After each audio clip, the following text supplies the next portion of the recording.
mga besh, for today's video, for today's vlog, ang daming ganap ng aking buhay today mga besh. Early in the morning, gumawa ako ng spring roll dahil prayer lunch namin, and tuwing prayer lunch namin, nagdadala kami ng potluck. Kahit ano, bread or whatever yung ano yung pwede mo mai-offer. So dahil paborito ng lahat ang spring roll, kaya yun, nagdala ako ng spring roll. Ginawa ko siya kagabi, and then kaninang umaga prinito ko na siya mga besh.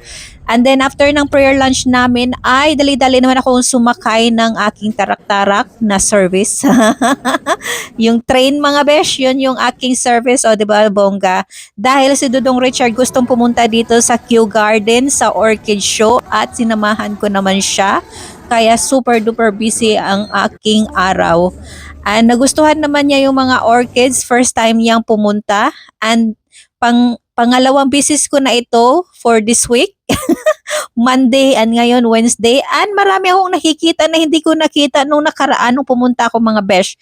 And this time, na-appreciate ko yung mga orchids. Iba-ibang klaseng mga orchids. May mga pa fairy tale na orchids or fairy angel ba yan? And then, isa pa ba, yung